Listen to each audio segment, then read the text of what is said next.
Everybody back there, good morning. Oh, I get a wave. I like that. We can hear you. Oh, look at that. Lots of waves. Awesome. Welcome to the first ever WisPolitics event being hosted at the Les Aspin Center for Government on Marquette University's DC campus. Yay! So thank you to Dr. Paul Millett and his staff for having us here and preparing everything today. Give them a hand.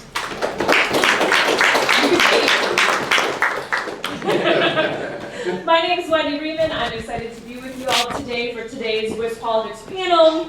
A special welcome to all of our guests from Milwaukee, here to celebrate Milwaukee Night. Jeff will talk about that more. I also need to thank our amazing sponsors for making today possible, not only Marquette University and the Les Aspin Center for Government, but Michael Best Strategies, WPS Health Solutions, Excel Energy, the University of Wisconsin-Madison. I saw Cynthia here somewhere, enjoying her retirement. Woo! Her first event post-retirement, congratulations. And the Wisconsin Alumni Association is an event series partner. So, we're 48 days from the election. Former President Trump has said he's not doing another debate. The vice presidential debate is 2 weeks from tonight. And absentee ballots start being mailed in Wisconsin this week. So there's no question Wisconsin will once again be a battleground. So let's get to it and meet today's panelists. So we'll start with, we're in the Beltway, so we'll start with our Beltway person and work our way to Wisconsin, I guess. So, Dr. Lilliana Mason is an associate professor of political science at Johns Hopkins University. Needed somebody from outside Wisconsin, right?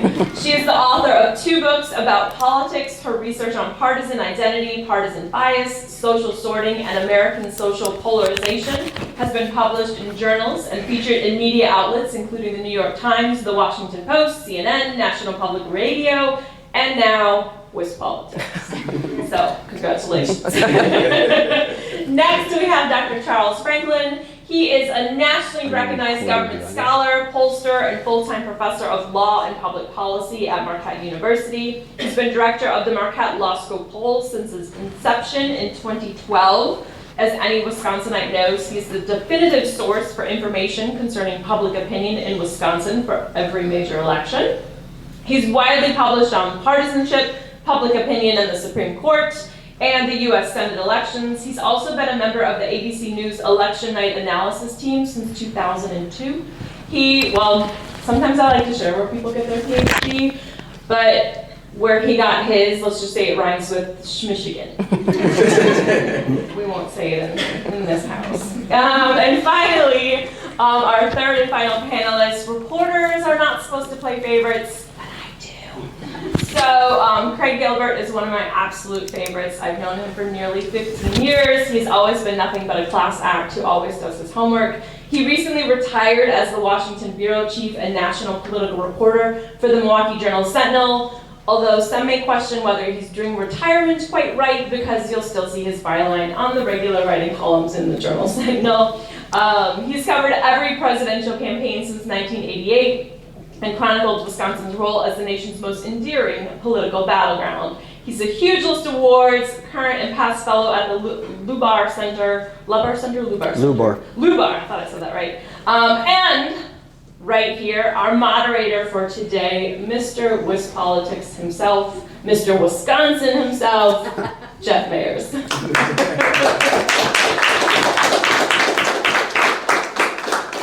Mr. Wisconsin, I can say I have a grad degree from the University of Wisconsin, so I guess I'm covered there.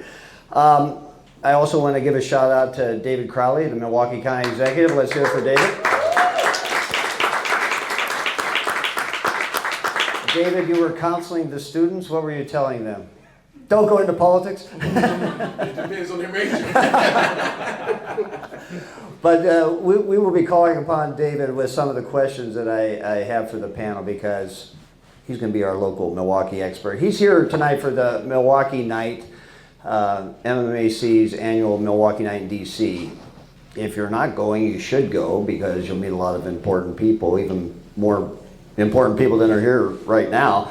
And all the members of Congress show up at one time or another, and it's free food. I think they like you to register in advance, so you can go to MMAC.org and register.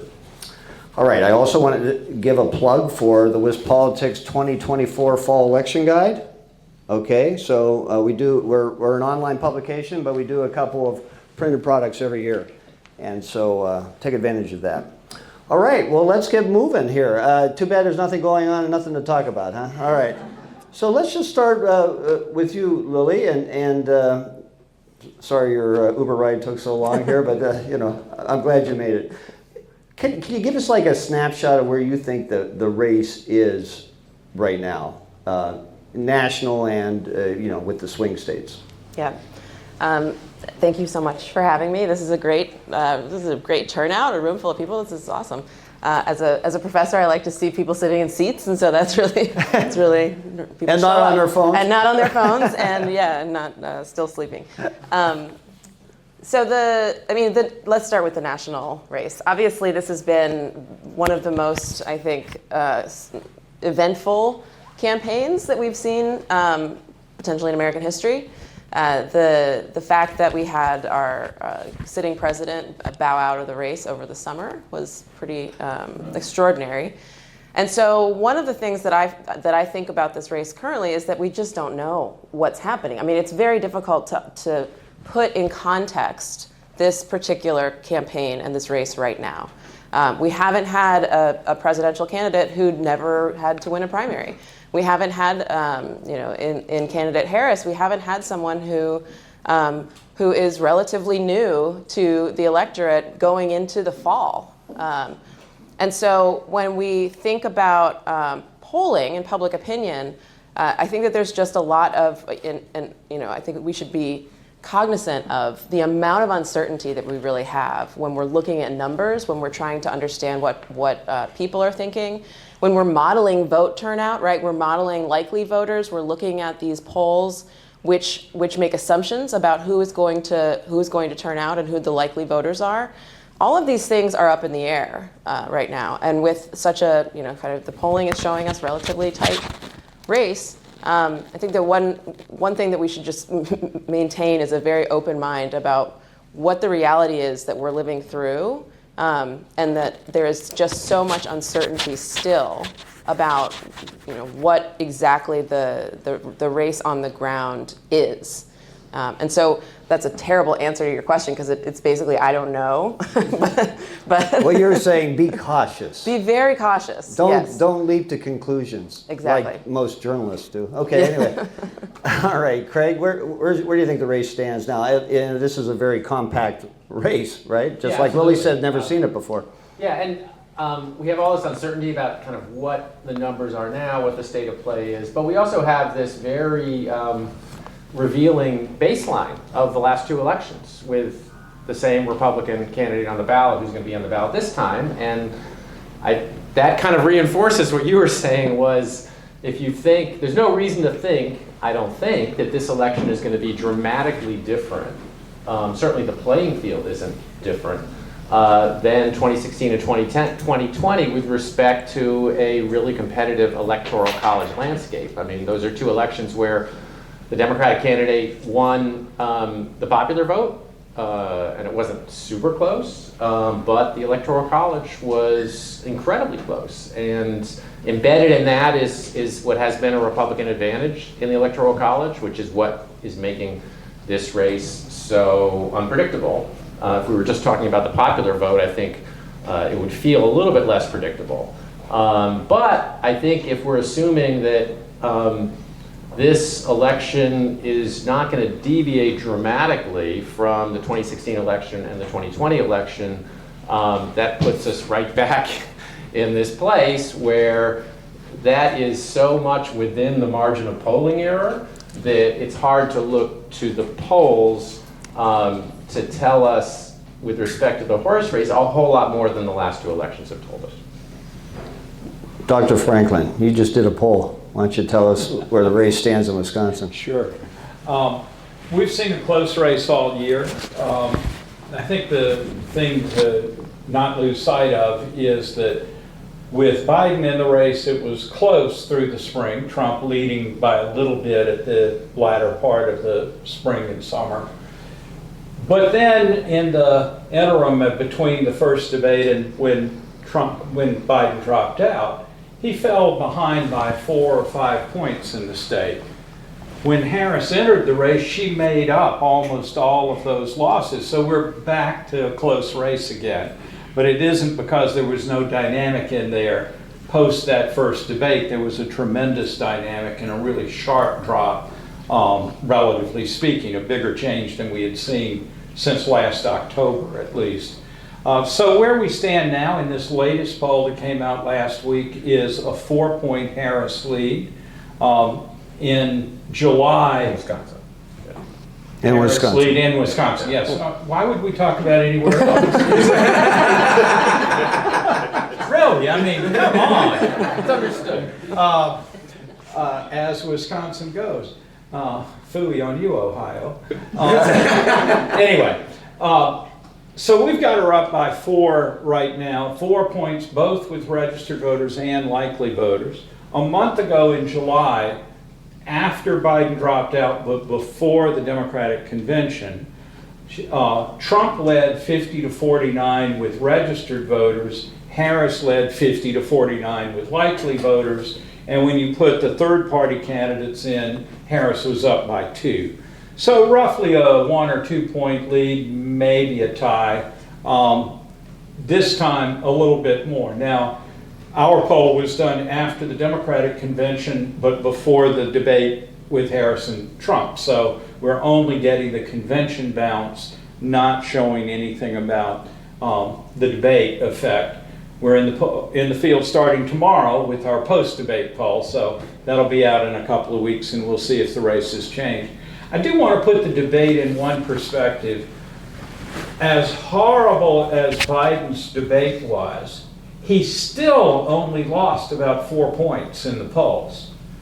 So it's hard to imagine the debate that Harris and Trump had shifting the numbers more than that, because no matter what you think of Harris and Trump, it was mild by comparison to the Biden debate. So I'm not looking for big change, but on the other hand, the public will do what it damn well pleases. So I'm just here to measure it. So close race. Oh, I wanted to add one thing. We asked the question, regardless of how you're planning to vote, who do you think will win? And in July, more people thought Trump would win than Harris would.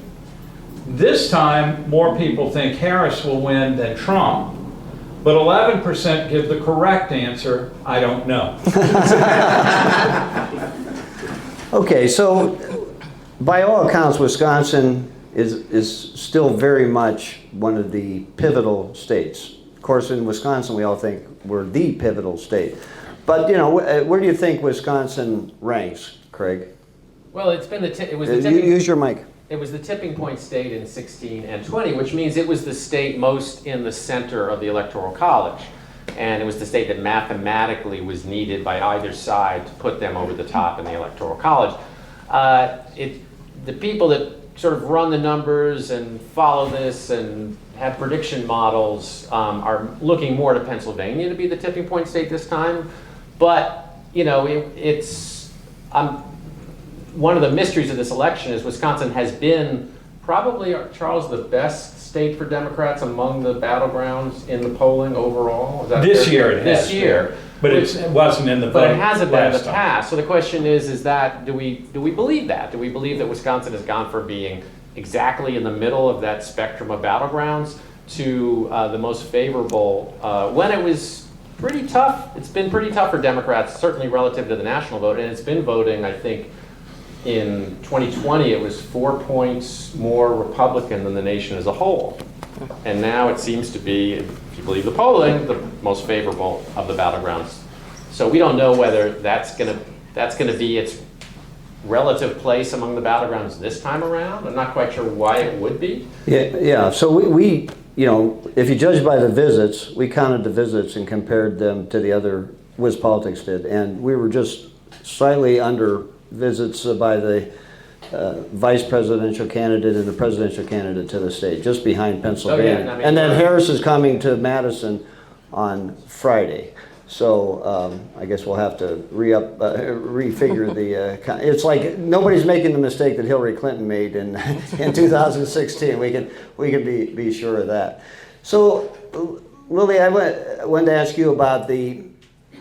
I mean, this you talk about this being historic. Well, it'll also be historic because Harris would be the first female president of the United States, first woman of color to be the president of the United States. And I'm wondering, do you think that's feeding into the gender gap, that is the obvious gender gap that's out there? So I think that based on what we know from the data, the gender gap has been growing for years. And so my sense of it is actually that the gender gap is due to Dobbs more than it is to Harris being in the race. I think having Harris in the race makes the stakes of the election more clear to voters. And in fact, when we think about polling error, in 2016, 2020, it was sort of undercounting Democrats, but in 2022, the polling suggested we were going to have a red wave, and it didn't appear. And the difference between 2020 and 2022 is Dobbs.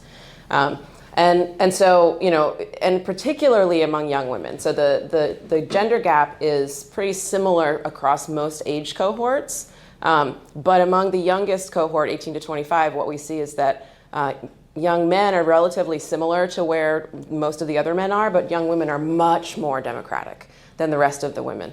And so, I think that we of course, we would just be guessing about why they're so much more Democratic, but the likely answer is that they have, they're very concerned about reproductive rights. And so, I think having Harris in the race makes it more vivid to these women. And she has been doing a lot of work on abortion rights also, so that, she is associated with the issue of reproductive rights. And so for those young women, I think that, this is a really understudied group of people, and they might be turning out in levels that we are not necessarily measuring, because perhaps, I don't know, maybe they're not in our likely voter models, maybe they're just being quiet about their preferences. But this is a group of people that is really, really politically motivated. They've had a right taken away from them, which is something we haven't done in this country to a large group of people in a long time. And so I think that Harris is a very good spokesperson for those concerns.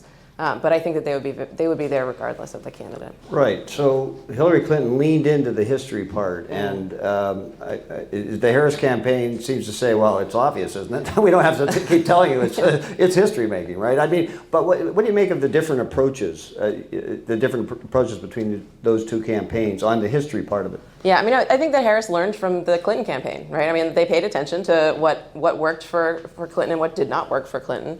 There's another huge difference between them, which is that Hillary Clinton was the target of misogynistic attacks for 30 years before she ran for president. And so there was just this vast amount of stuff to work with that the Trump campaign took advantage of and used very effectively. With Harris, she's just much less known. And so, Hillary Clinton, people could remember her, being first lady and saying, "I don't bake cookies," right. And a lot of people getting mad at her for that. And so that type of sentiment was so baked into who she was as a candidate. Harris is, comparatively a fresh slate, and no one really knows entirely. I mean, for a while, the Trump campaign was kind of getting away with saying she's so stupid that she can't speak. And because people really hadn't heard her speak. And vice presidents are relatively invisible most of the time. So, she is still a relatively blank slate that a lot of people are learning about now in a way that Clinton could never have been. Okay, so Charles, is the gender gap grown in these cycles? Is it bound to be bigger this time? Yeah. It's complicated is the easy answer. Okay, well that's the way I asked the question. It's substantial now, but if you look at our June poll, it was slightly bigger with Biden still in the race. How can that be? I think part of the thing is that women have become increasingly democratic over decades, not just real recently. And so there's an imbalance in partisan identification between men and women. Men being more Republican, women being more Democratic. And that means that there's going to be a gender gap in vote choice just by partisanship alone it's related to gender, and it may be driven by gender and things like Dobbs, but other things as well. And so we attribute the gender gap to the candidates, but if you see the gap being just about the same, if not more, with Biden in the race as it is now, it's not the change in gender of the Democratic candidate that really drove that. On the other hand, look at the host of issues that differentiate Harris, the Democrat, from Trump, the Republican, and there's plenty of reason to think that gender-related issues will remain strong through the campaign, not to mention the direct interaction between the candidates, to put it nicely. We look at a variety of characteristics of the candidates. For example, do you think they're too old to be president or too corrupt? One of those is intelligent. Would you describe Trump as intelligent? Would you describe Harris as intelligent? That's something we put on precisely because Trump was saying she's not smart. It turns out that in Wisconsin, at least, slightly more people think she's intelligent than think he is. So that's interesting to follow that through the campaign and see if those kinds of characterizations of each other, because she says he's corrupt, and yes, a lot of people think he's corrupt too. How do those change over this abbreviated campaign? My one regret of Biden dropping out is we've been following it for almost a year, and we had to throw out all of the data before June to refocus on Harris. But we're still seeing that, and in the heat of the campaign, how do those personal perceptions change? Can I add one thing to that? Yeah. Charles and I took a look not too long ago at the composition of voters in each party in Wisconsin, and one of the numbers that really struck me was that 65% of self-identified Democratic voters in Wisconsin are women. If you think about that, I mean, almost 2/3 of the voters in Wisconsin who identify with the Democratic Party are women, which is a pretty remarkable figure. But it also tells you that not only Republican voters, but independent voters have a higher percentage of men than women in that group. So maybe that's something that is also informing the Harris campaign as they think about how to talk about some of these issues. All right, I want to ask David Crowley this question about, other than visits to the state, what's it going to take for Harris to win Wisconsin? First and foremost, thank you so much for putting on this panel, and thank you to everyone who is here. For me, I think for Harris to win this election is really showing the tangibles, showing, one, what they have been able to do throughout the past 4 years under the Biden-Harris administration. But I do think that she has to bring a different personality, which I think is very clear that they're almost total polar opposites when it comes down to that. But also, the one thing that many people continue to talk about, which is, where's the substance? What are the plans that she's going to put in place, particularly around the economy, and making sure that when the tide rises, all the boats rise. But I think the economy is going to be hugely important as we move forward in this election. Yeah, I think, I'm just going to shout it out to you. I think that some of the stories, some of the focus groups seem to show that young people and young people of color are still like hanging back. They're waiting to know more about Harris before they commit. And which I thought it would be like, as soon as Biden and the age thing went away, that it would be like a switch. That didn't work that way. No, I know, and it's funny because when she first got in the race, the question was, do you think women's going to vote for her because she's a woman? Do you think people of color are going to vote for her because she's a person of color? It's like nobody votes that way, right? And so I truly believe that even when I think about Milwaukee, we continue to campaign. We're talking to folks. I mean, we've said it here on the panel. Nobody really knows her. And so I think more and more she has to continue to introduce her, but I think she's really combating the fact that there's a louder bully pulpit out there really focusing on bringing her down more than ever, to where people aren't actually going out to doing research on what her policies may even be. And so I'll give you a prime example. For example, everybody's been talking about capital gains because they talk about raising, taxing more. And you got people who are talking about capital gains. It's like, you make less than $50,000. What are you talking about? Right? And so, you know, combating that narrative is going to be very difficult because not so many people know who she is. Yeah. Okay. All right. Well, let's go. Start with you, Lily. You know, what's it going to take to win the swing states? You don't have to just say Wisconsin, but you know, what's it going to take to win these swing states? I mean, what David's saying is, it's the economy, and she needs to define herself in the economy first. What's your take? So I study political psychology, and one thing that wow, let's talk about a subject that's hard to pin down. Yeah, what are they thinking? That is actually why I started my PhD.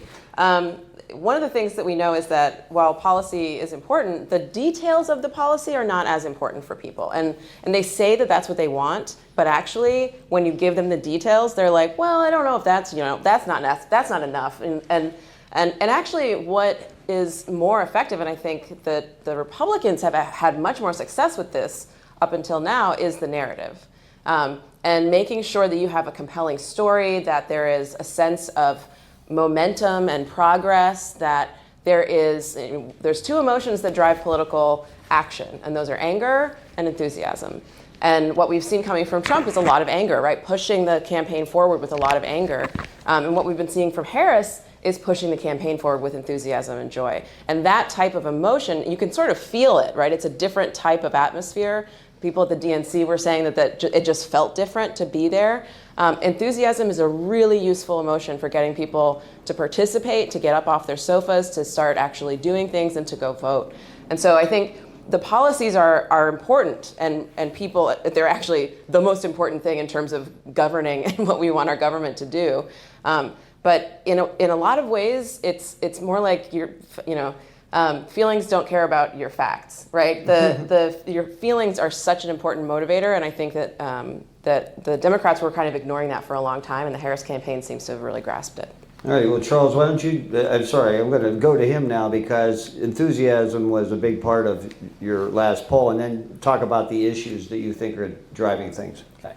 Yeah, and the biggest change with Harris getting in the race is the change in enthusiasm. All year long, enthusiasm in this year, people saying they're very enthusiastic about voting in the fall. That has run 15 to 20 percentage points below where it was at the same time in 2020. A very unenthused electorate compared to that level 4 years ago. That was changed when Biden dropped out.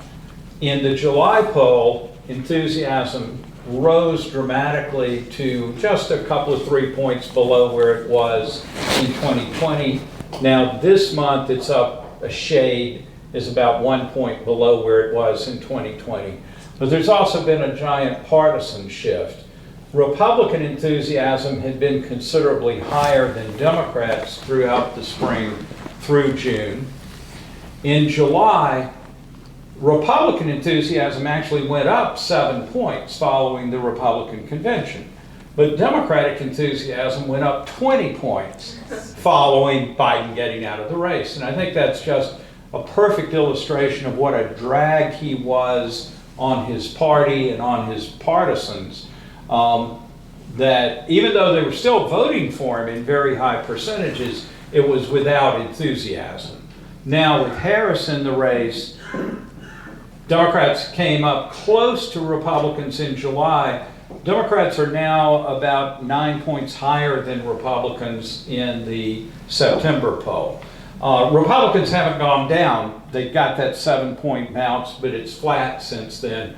Democrats went up and now have gone up again. Now again, that's following the DNC. That's when you would expect people to be especially motivated. So we'll see how this goes. Wisconsin's a high turnout state to begin with, we're almost always in the top 3 states for turnout. That means that we will have a high turnout. But young people in particular are an issue because turnout rises with every year of age from 18 to about 80 before it starts to come down in very old age. And so the question for young voters and the question for the parties in terms of how do they tip the balance is that in 2020, turnout among people under 30 was still below the turnout of people in their 30s or in their 40s, but it was considerably higher than under 30 turnout had been in 2016, for example. So the question this year has been what would happen with that turnout. When Biden was in the race, this is our national polling now rather than Wisconsin, we see that people under 30 are the most Democratic leaning and the most liberal leaning, and had the absolute lowest approval of Biden as president. And therein you see the real challenge for Democrats that was so damaging with Biden in the race.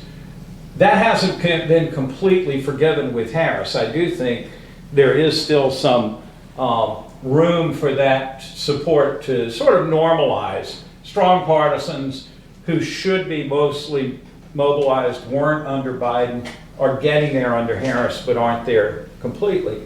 I do think we're not paying enough attention to the Trump side of the argument and the Republican side of the argument, because Republican motivation behind Trump has been strong.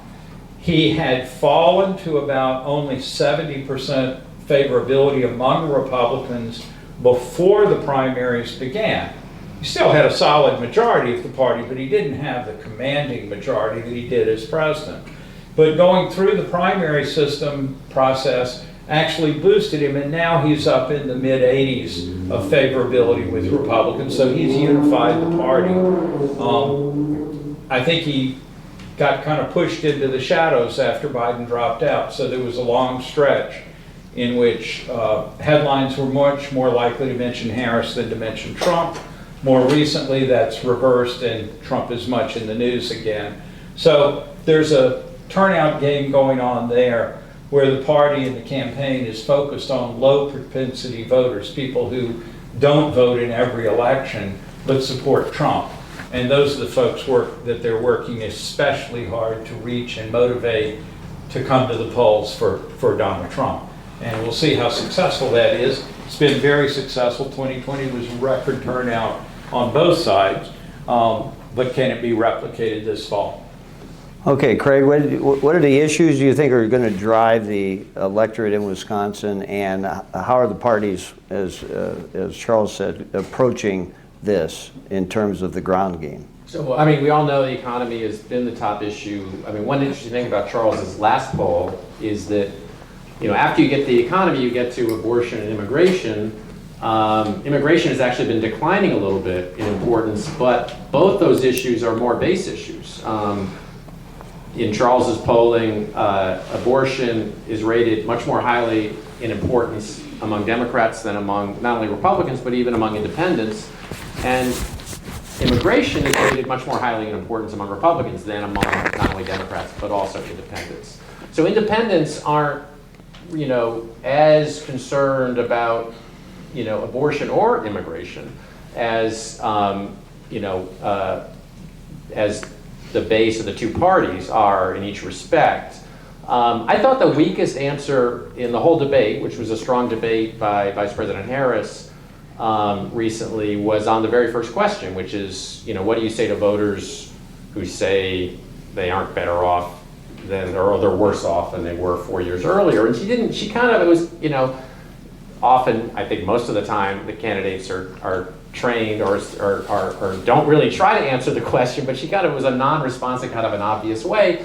And I think what she needed to do was at least acknowledge more the fact that there are a lot of people who don't feel like they're better off, and say, you know, yeah, some people are better off, some people are worse off, and we need to do a better job with respect to this and that. And not a policy, but certainly a signal that you understand that and take that very seriously. I think the other sort of messaging thought here is that what she's been trying to do in these debates, which is ambitious, is to be the change candidate, of course, and turn the page on both Biden and Trump. And that's a tricky thing to do when you're the vice president and you're talking about the person who you've served as running mate for 3.5 years. And if you're a Republican, saying, how can you do that? You know, this is your administration.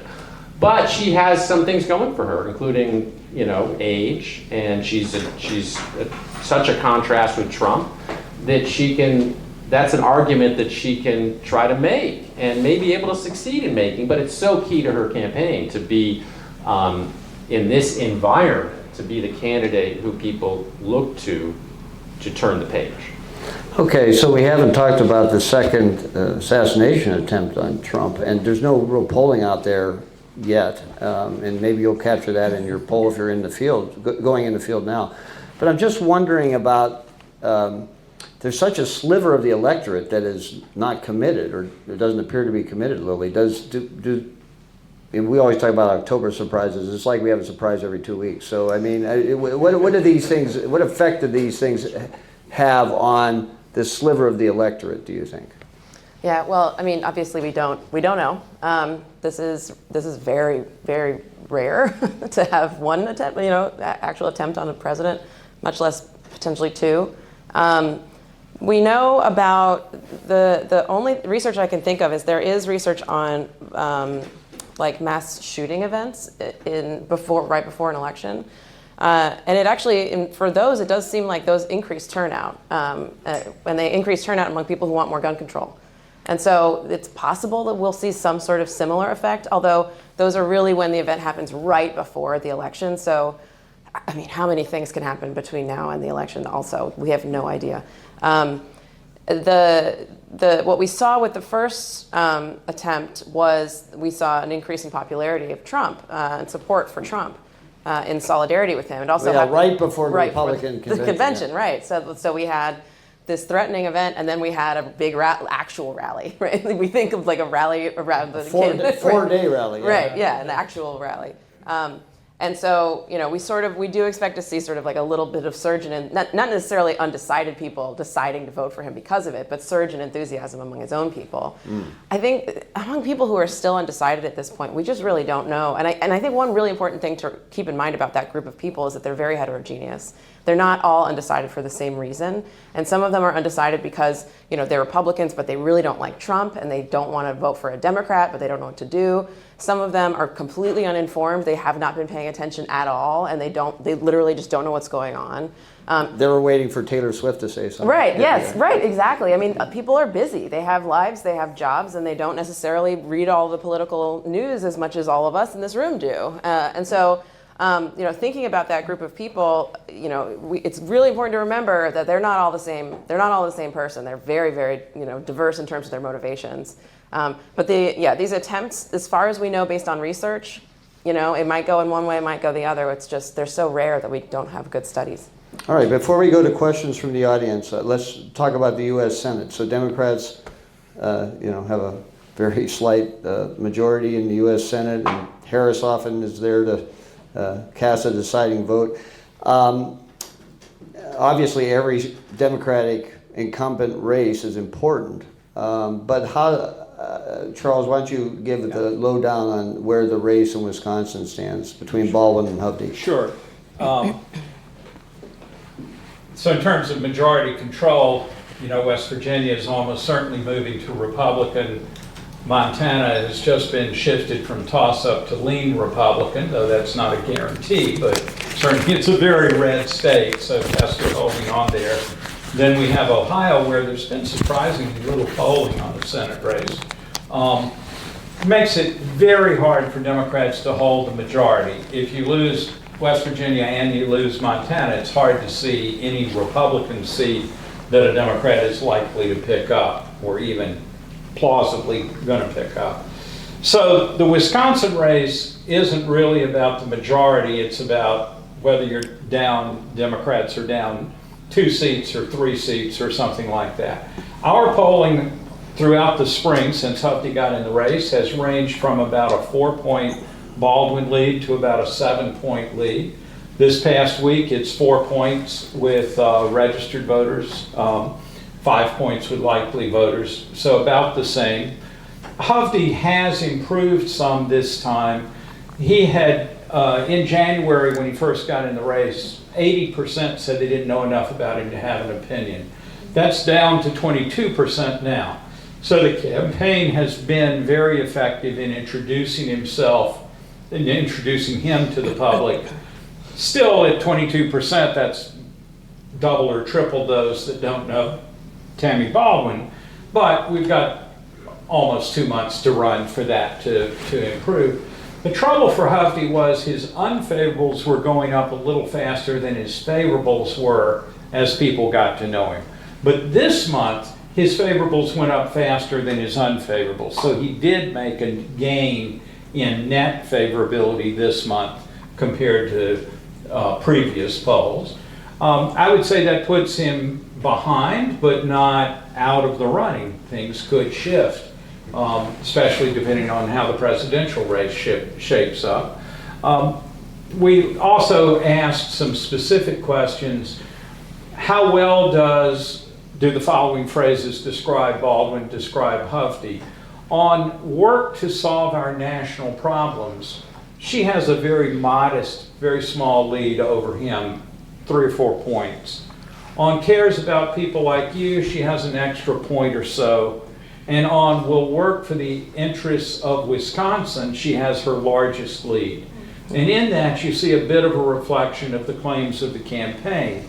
The claims that Hovde lives much of the year in California with bank interests there. That goes rather nicely with Baldwin's argument that she cares about the state's interests. But on the other hand, work to solve national problems has actually been one of Hovde's themes from the beginning, that he wants to come to Washington and end the impasse. Okay, you can debate how anybody is going to come and end the impasse, but he has pitched a good chunk of his campaign on working to solve and address national problems. So I think there he has his smallest disadvantage, and we've still got a number of weeks left to run. Craig, why don't you chime in there, and then Wendy is going to go get some audience questions. Sure. So Tammy Baldwin has a really unusually strong election track record. I mean, she won her first race in 2012 by, I think, 5 or 6 points, and she won her 2018 race by almost 11 points. I mean, she's the only one in a major election in Wisconsin in recent times that's had a double-digit victory like that. So her secret weapon politically has been that she's mobilizing to the left and to base Democrats, but at the same time, she's more competitive than most Democrats outside the Democratic base. And one way to say this is that Democrats are now losing rural voters in Wisconsin, depending on how you define it, by about 25 points in these big elections, and she's losing them by 15 points when you look at her most recent 2 elections. That's a big deal. I mean, a lot of politics is, losing the groups you're losing by less, not just winning the groups you're winning by more. Yeah, right. And so, we hear about if Republicans, lost Dane County by only 45 points instead of 55 points. They might be winning more statewide elections. And so if Democrats can bring that margin down, that deficit down in the rural counties from 25 points to 20 points, that's a really big deal. But the biggest threat to her was always going to be the drag of Joe Biden at the top of the ticket.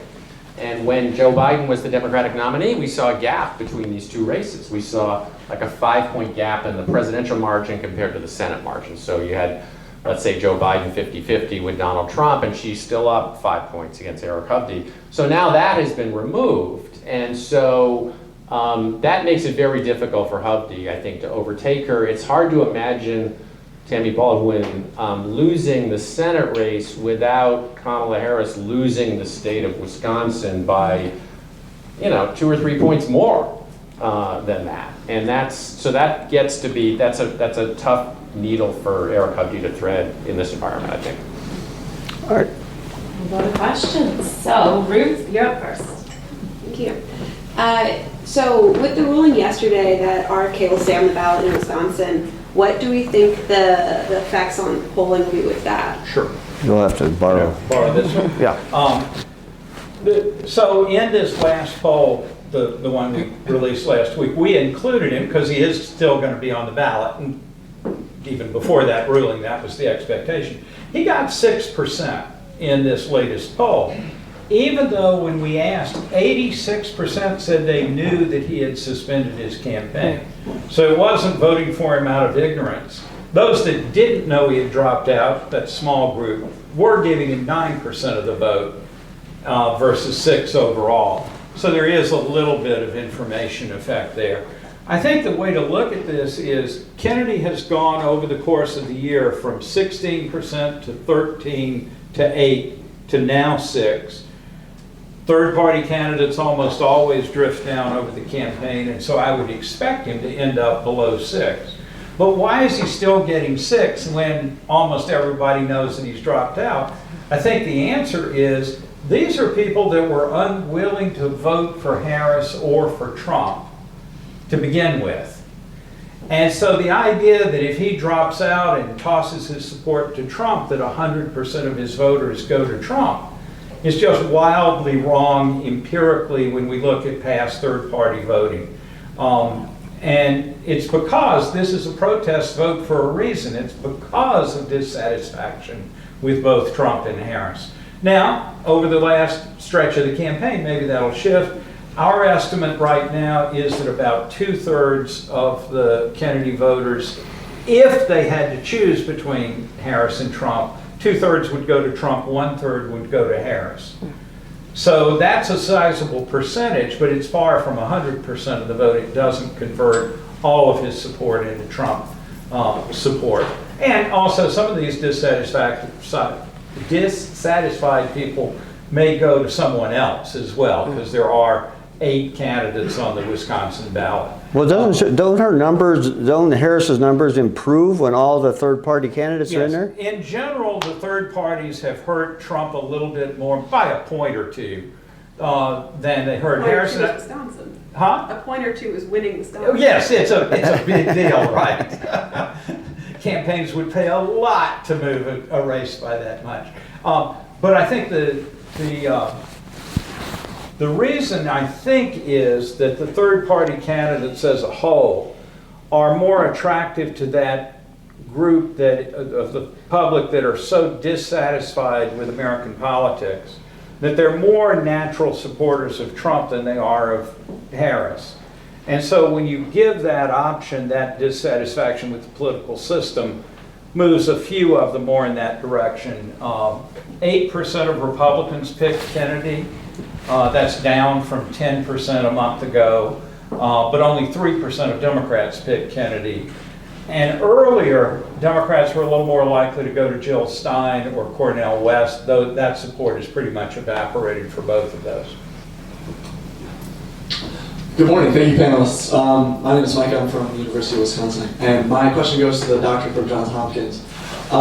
When we talk about anger versus enthusiasm, is there an emotion that has more longevity in it? And I think we see sort of a curve of enthusiasm from Democrats, or at least this is kind of what the media is saying. Can you speak on that? Right, yeah, so none of these emotions last forever. And particularly these emotions that get us up and going, because we can't be going forever. So and enthusiasm can wax and wane. So it'll depend on the narrative from the campaign, really. I think the huge surge of enthusiasm around Harris becoming the nominee couldn't last, certainly couldn't last until November.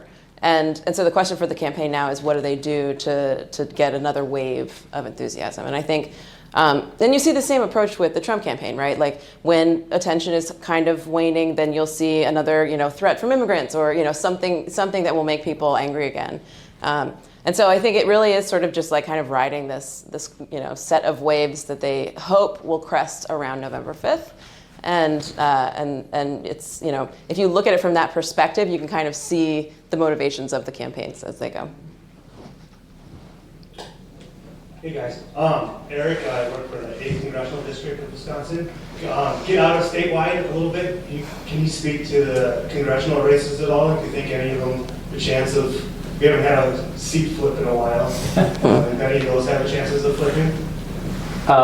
Well, you come from the seat that historically has flipped the most in Wisconsin, the seat in the Green Bay area, where if you go back like 50 or 40 years, you've had multiple lawmakers from both parties, which isn't true of most of the districts. There are 2 districts that on paper are competitive, and they're not 50-50 districts, but they're within a few points. And one is the old Paul Ryan district in the southeast corner of the state, and the other is the old Ron Kind district in the southwest corner of the state, not just the corner of the state, because it stretches into central Wisconsin as well. So those are seats you can imagine changing hands under the right circumstances, but still some Republican advantage and Republican incumbents. So that makes them tough for Democrats, but not impossible for Democrats. So under the right circumstances with the right candidates, those are seats that Democrats can win, but they're tough. And again, when you look at Western Wisconsin, it's an area that also has a history of swinging. It's an area that congressional district has been frequently splitting its ticket, voting one way for Congress, the other party for president, one way for Senate, the other party for president. And so there is, it's not as ossified and polarized in that respect as some parts of Wisconsin. And the southeastern Wisconsin district is really interesting because it's got such a mix of urban, rural, and suburban voters. But again, these are districts that are still tough for Democrats. Lily, why don't you weigh in on the race for the House? So yeah, I mean, I think that the one thing that we saw in 22 was that the Republicans did best in blue states. And that's partly because I think abortion was on the ballot in a lot of more swingy type states. One thing that I'm looking at for the House this year is whether the new Republicans that were elected in New York and California are going to keep those seats, particularly with a presidential race on the ballot. The House it's close. It's the majority is very small, and any number of things could switch that. So I think that's my particular focus is on those freshman members, just because they're vulnerable and they're in blue states, and also they're in districts that Biden won in 2020, most of them, and so that's where I'm looking for the balance of power. I think we should just talk a little bit about the 8th, though. The 8th, because Mike Gallagher followed Reed Ribble. Both of them had a kind of an arm's length relationship with Trump. And now you have Tony Weed, who started a chain of local convenience stores, and he's Trump endorsed, versus Dr. Kristen Lyerly. So I don't know. Let's talk a little bit about the 8th, because that really is interesting, because that's an open seat, but it's really a Republican seat. Yeah, it used to be a much more purple district, but with the kind of shift in these rural counties, and again, in the 8th you've got Green Bay and you've got the Fox Valley, and that's a real battleground. It's a huge battleground in the presidential race. It's pretty purple, but the rest of the district to the north is much more rural, and that has swung, and that's tipped the district in a really decisively Republican direction. So again, it's just a huge lift for a Democrat to win that district in today's political landscape. But it's interesting given the history. And yeah, Reed Ribble was an anti-Trump Republican, and Mike Gallagher wasn't super noisy about it, but he was very critical of Trump after January 6th, and he wrote an op-ed for the Madison papers after that, saying in black and white, "I'm done with Donald Trump." And he got a lot of blowback from members of the Republican base. And again, he didn't take on a leadership role against Trump within his party the way a few other Republicans, Liz Cheney most notably, did, but he was in that sort of awkward position of being kind of at odds with and very uncomfortable with Donald Trump within his party at a time when that's not where the base was. And most of those people, and almost virtually all of those people, are now no longer serving. Either they've been defeated or they've left. Hi, my name is Caitlin Hansen. I'm with the University of Wisconsin-Madison. I'm currently interning at the Office of Congressional Affairs in the Embassy of Mexico. My question is about the Latino vote. Research has shown that Latinos are the fastest growing demographic in Wisconsin. And acknowledging, of course, that Latinos are not a voting bloc, a homogenous voting bloc, can you speak to the importance of Latinos in deciding the election in Wisconsin? Sure. It is a fast-growing segment of the population, especially the total population. It's a younger cohort, so there are a lot of younger kids, pre-voting age. Overall, Latinos make up about 4 to 5% of registered voters in the state, so it's not a large block compared to Latino populations elsewhere in the country or nationwide, but it is a pretty important block. when we look at the vote in 2020 in the predominantly Hispanic wards in the city of Milwaukee, Biden got either 6% or 8% fewer votes than Clinton got in those Hispanic wards. So that was a shift that was sort of comparable to the shift we see in the Miami-Dade area in Florida and along the Texas border, and represents, I think, the kind of shift. It's still a majority Democratic, without doubt, but a smaller majority than what we saw. In our polling over the last year, Biden struggled for job approval with Hispanic and Latino voters. Harris maybe is a little bit better off there, but it's really too early for us to have a good read on that. So I think when you're looking at county elections or city elections, the Latino vote looms quite large in the Milwaukee area. But when you're looking at statewide, still important in a state decided by 21,000 votes. But you need to put it in that perspective of it's a 4 or 5% total of registered voters. But the slippage in Democratic support that we saw from 16 to 20 was notable. Looking for does that slip more this year is, I think, a further step to keep an eye on. I can't see you. Whoa, Wendy. Oh, I thought you were in the back. All right. Hi, I'm Emily from the University of Wisconsin. I've often heard it said in politics that vice presidential candidates don't really impact the ballot, but considering the amount of social media presence about both walls and bans and their prominence in the media in general, do we think there's a potential for there to be maybe a little more than usual impact on the ballot, or is it still the same? Well, I'll be the cautious one and say, no, probably still not the main reason that motivates people. But in this latest poll, which is the first one with Waltz on the questionnaire, of the 4 president and vice president plus Kennedy, he's the only one with a net positive favorability. +6 favorability for him, minus, I think it's 10 or 13 for Vance. On the other hand, in unifying the party, they're not wildly different. 90% of Democrats said they thought Waltz was an excellent or good choice. It was 75% of Republicans in the week after the convention. So both parties pretty unified behind those picks. But of course, lots has happened since they were picked, and we'll see. Also, I should say, 19% don't have an opinion of Waltz, don't know enough yet. And 16% don't have an opinion of Vance yet. So that dwarfs the 1 or 2% that lack opinions of Harris or Trump. Can I add one little thing about that? Yeah. Just one fun thing in the category of very marginal effects to look for is that about 7% of the voters in Wisconsin live in Minnesota television markets. So you've got the Duluth, Minnesota TV market, and you've got the Twin Cities TV market. And it's not a lot of voters, but it's around the same number of voters that live in the city of Milwaukee, which we talk about a lot as being very impactful in these elections. So those markets collectively were carried by Donald Trump by about, I think, 15 or 14 points in 2020.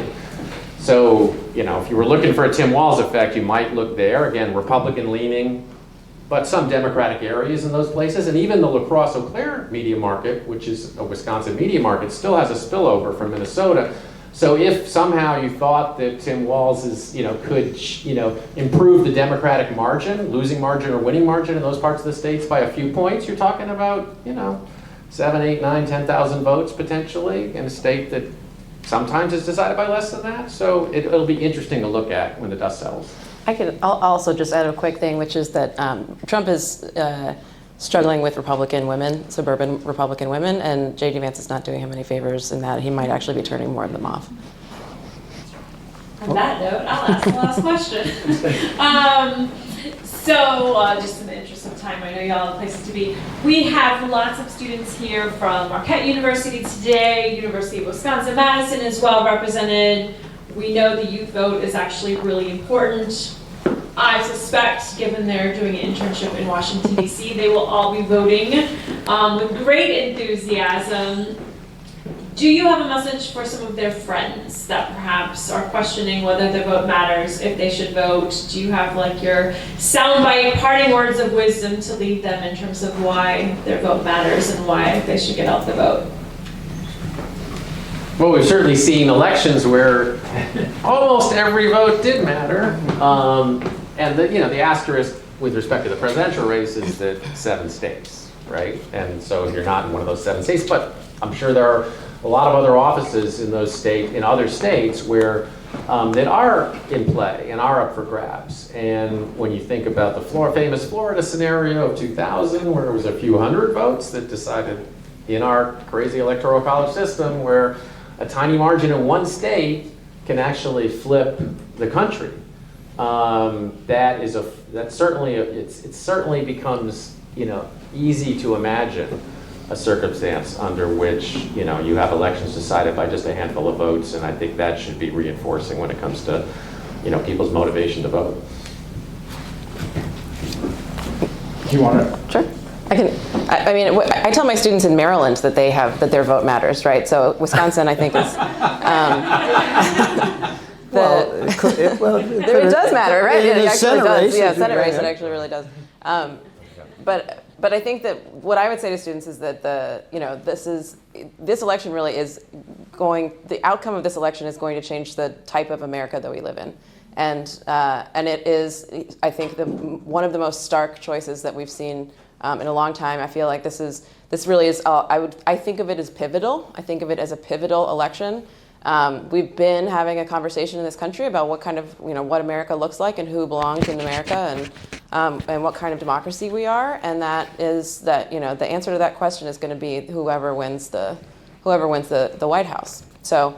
For people who have a long future in this country and have an interest in deciding what type of democracy we are, this is for them. And I'll do this one thing. When I was a grad student in Ann Arbor, I elected the mayor, who won by 1 vote. When I got in line to vote at 7:55 p.m. So, sometimes it does matter. Did you get a thank you card? I didn't get those tax. Yeah, exactly. I didn't get those tax advantages I've been promised. And you only voted once. And I only voted once. So many good jokes about how many times you vote. You just can't do those jokes anymore. Yeah. But anyway, and the last thing I'll say is, coming from a pollster, it seemed odd, but it's the way we close our final pre-election poll release, is to say, polls don't vote, people do, it's entirely up to you. And especially don't get caught up in what the polls are saying. We could be wrong. Who knew? But really, as a small d Democrat who believes in majority rule, I just want to urge people to keep that in mind. And sometimes you might be that one vote that decides a race. Okay, and now I give you the thank yous from the former mayor of Ann Arbor. Thank you. Thank you, David Crowley, the Milwaukee County Executive. Thank you very much, Paul Nolette and his team here at the Aspin Center. I hope you'll have us back sometime. I think this was awesome.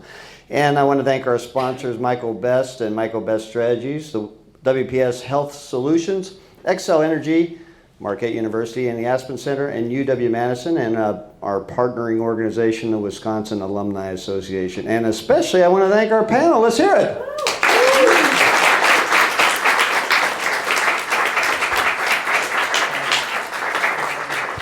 So I know there's leftover food back there. Now, Paul is going to take some home, but you should go take some to your friends. We want to make sure that it's used and used wisely. So thanks very much, everybody, for coming. Really appreciate it.